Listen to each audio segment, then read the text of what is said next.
Hello प्यारे बच्चों, आपका स्वागत है आपके अपने YouTube चैनल अभिषेक क्लासेस पे। बच्चों, हमने एक पहले वीडियो अपलोड किया, उस पर हम बताए थे कि 20 दिसंबर 2025 से आपका टॉपिक का वीडियो अपलोड किया जाएगा। तो ये हमारा पहला टॉपिक का वीडियो है जो कि आज अपलोड किया जाएगा। ठीक दोस्तों, आज इस टॉपिक में हम ये बताने वाले हैं कि जो हमारा जैव प्रक्रम पाठ है, ठीक, उस जैव प्रक्रम पाठ के अंतर्गत एक टॉपिक आता है प्रकाश संश्लेषण। ठीक, जो कि बोर्ड परीक्षा में 98% चांस है कि भाई आना ही आना इसको। ठीक, 98 से 99% चांस है कि ये जरूर आ सकता है। तो दोस्तों, आज इस टॉपिक को समझेंगे कि प्रकाश संश्लेषण होता क्या है, यह किन किन चीज़ों पर आधारित होता है, इसके पूरे प्रोसेस को आज हम समझेंगे। तो चलिए हम पहले बताते हैं प्रकाश संश्लेषण होता क्या है। एग्जाम में आता है कि भाई इसकी परिभाषा लिखो, इसको समझाओ। तो पहले हम इसकी परिभाषा आपको बता देते हैं प्रकाश संश्लेषण होता क्या है। ठीक, तो देखिए, प्रकाश संश्लेषण वह प्रक्रिया है, ठीक, इसमें लिख देते हैं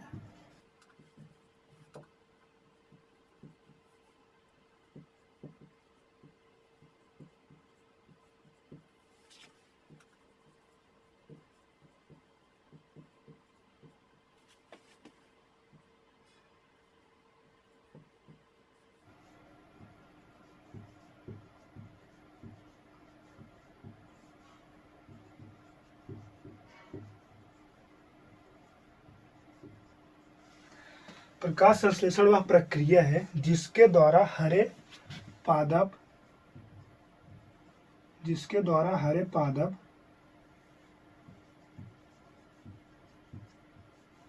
सूर्य की प्रकाश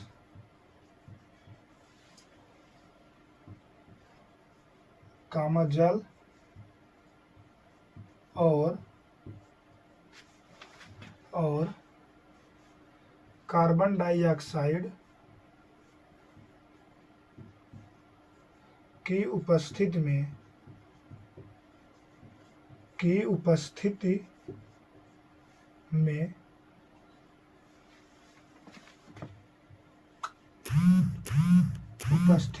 अपना भोजन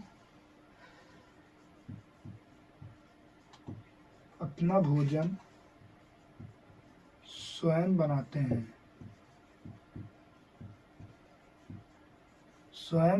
हैं। तो अब हम इसके रिएक्शन को समझते हैं। ठीक, जैसे इसमें हमने बताया कि सूर्य का प्रकाश, कार्बन डाइऑक्साइड और जल रहेगा, तो जाके रिएक्शन करके ये ग्लूकोज बनाता है, अपना भोजन बनाता है। ठीक, तो देखते हैं हमारा ग्लूकोज बनता कैसे है, समझते हैं। सबसे पहले हमने बताया कि इसमें कार्बन डाइऑक्साइड और जल रहेगा, तो सबसे पहले हम यहाँ पे कार्बन डाइऑक्साइड ले लेते हैं, फिर उसके बाद हम जल,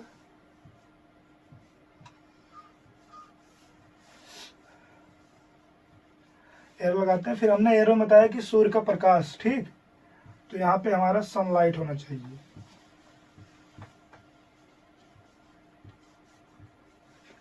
अब हमने बताया कि इसमें हरे पादप होना चाहिए। ठीक, हमने यहीं पे बता दिए प्रकाश संश्लेषण प्रक्रिया जिसके द्वारा हरे पादप में जिन पत्तों में क्लोरोफिल होता है। ठीक, अभी नॉर्मल देखा जाए तो सूखे पादप भी होते हैं भाई, उनमें भी प्रकाश संश्लेषण की क्रिया होनी चाहिए।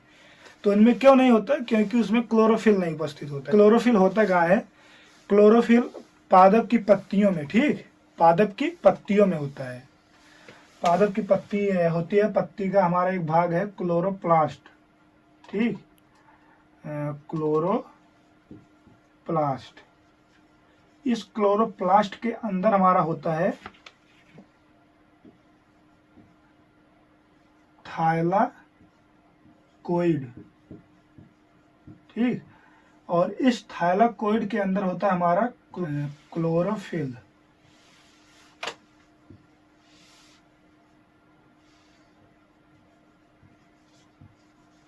ठीक, तो ये हमारा क्लोरोफिल इस रिएक्शन में भी भाग लेता है। ठीक, तो यहाँ पे हरे पादप में होगा भाई रिएक्शन, तो हरे पादप का यहाँ पे क्लोरोफिल होना आवश्यक है।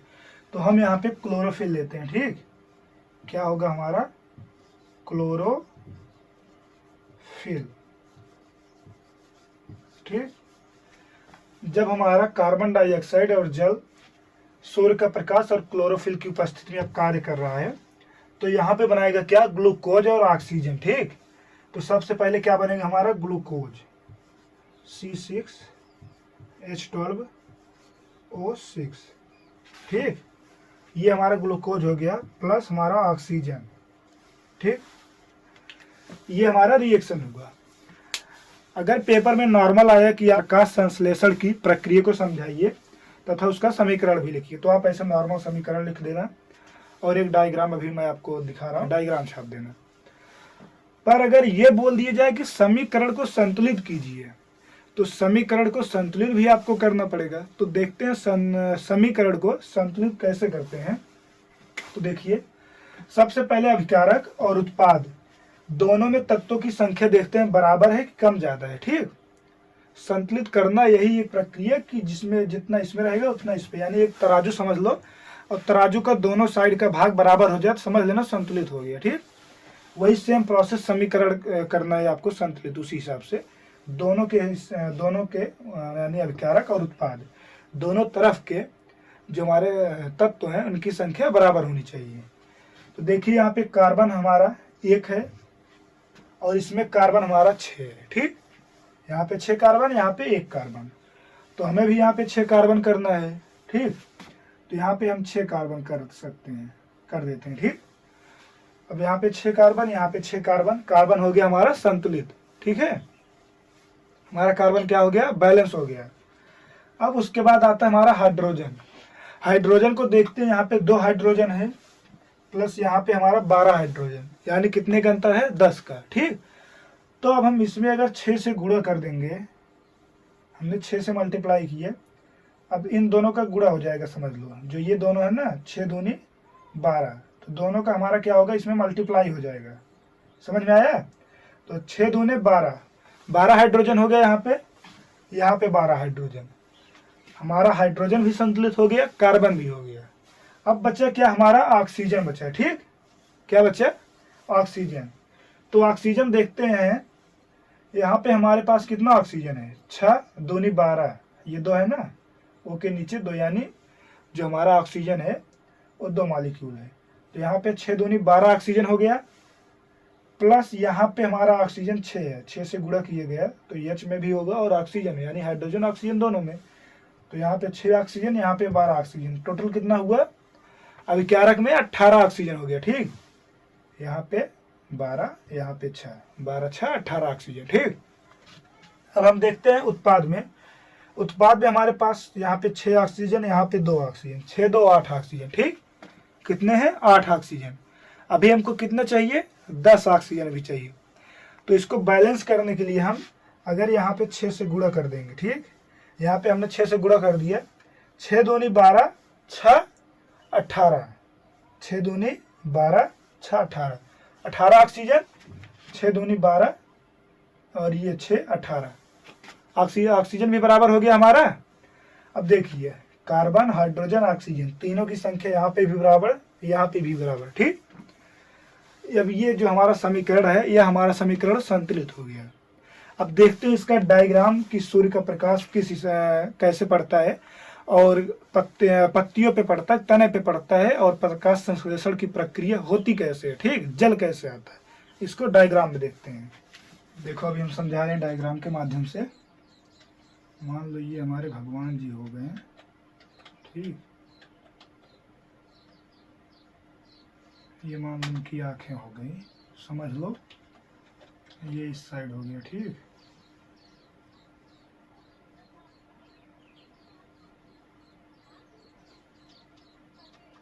समझ लो ये हमारे भगवान जी हो गए। अब देखिए, पता नहीं हंस रहे हैं कि गुस्सा तो नहीं लग रहे हैं, शायद मुस्कुरा रहे, स्माइल दे रहे हैं। देखिए एक बार, अब होता क्या है, हमने बताया कि प्रकाश संश्लेषण की क्रिया में हमारा जो सूर्य का प्रकाश होता है, क्लोरोफिल होता है और कार्बन डाइऑक्साइड और जल, इन सभी चीज़ों का रहना अनिवार्य है। ठीक, अगर ये चीज़ें नहीं होंगी तो रिएक्शन नहीं हो सकता है। हाँ, कुछ रिएक्शन में अगर हमारा सूर्य का प्रकाश नहीं है तब भी रिएक्शन हो सकता है, जिसको बोलते हैं डार्क रिफ्लेक्शन। ठीक, वहाँ पे हो सकता है, पर यहाँ पे नहीं। यहाँ पे देखिए, मान लो जब हमारे सूर्य भगवान जी ऐसे किरणें देंगे। ठीक, मान लो ये इनका जो किरण है ये ऐसे आएगा। ठीक, ऐसे मान लो पौधों की पत्तियों पे पड़ रहा है, पौधों की पत्तियों पे तो पड़ रहा है, पर लेकिन यहाँ से कार्बन डाइऑक्साइड जो होगा ये हमारे वायुमंडल में अवेलेबल है। ठीक, वायुमंडल से कार्बन डाइऑक्साइड यहाँ पे आएगा। ठीक, उसके बाद नीचे से यहाँ से इनकी जड़ों के माध्यम से, ठीक, इनकी जड़ों से फिर जल धीरे धीरे ऐसे करके पत्तियों तक जल पहुँचता है। ठीक, अंदर से पत्तियों में जल पहुँचता है। सूर्य से सूर्य का प्रकाश मिल गया और हमारे वातावरण से कार्बन डाइऑक्साइड। ठीक, उसके बाद जब हम जल पौधों में भाई पानी डालते होंगे, जब छोटा पौधा है बड़ा पौधा हो जाता है तो खुद से अवशोषित कर लेता है या फिर वर्षा के पानी को संचय करता है अपनी जड़ों में। ठीक, अपने जड़ों के माध्यम से इनके जो जाइलम होते हैं वे जल को अवशोषित करके पत्तियों तक पहुंचाते हैं। जब पत्तियों तक पहुंचते हैं तब क्या होता है, प्रकाश संश्लेषण की प्रक्रिया शुरू होती है। ठीक, प्रकाश संश्लेषण की प्रक्रिया सूर्य का प्रकाश, कार्बन डाइऑक्साइड और जल, ठीक, इन्हीं 3 चीजों से मुख्य रूप से होता है। ठीक, तो इतना आशा करता हूँ समझ में आया होगा।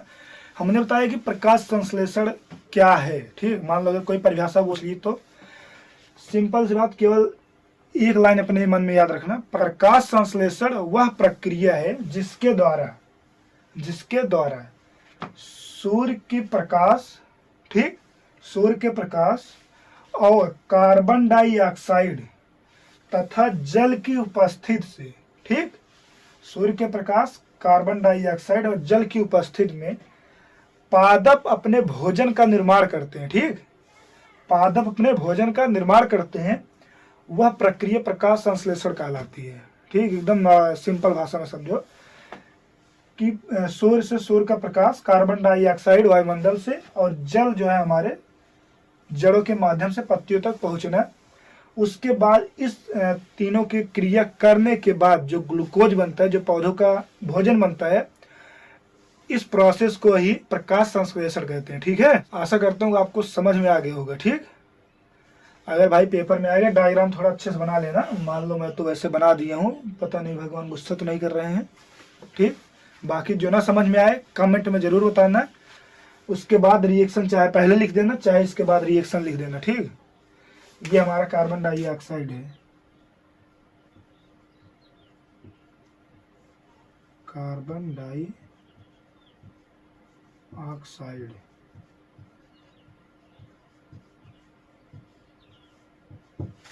और ये सब हमारे क्या हो रहे हैं, जल जा रहे हैं। ठीक, समझ लो ये जल है। जल तो नीचे से जाना चाहिए पर समझ लो यहाँ तक जल पहुंच गया। ठीक, फिर मिलते हैं आपको हम नए वीडियो में एक नए टॉपिक के साथ।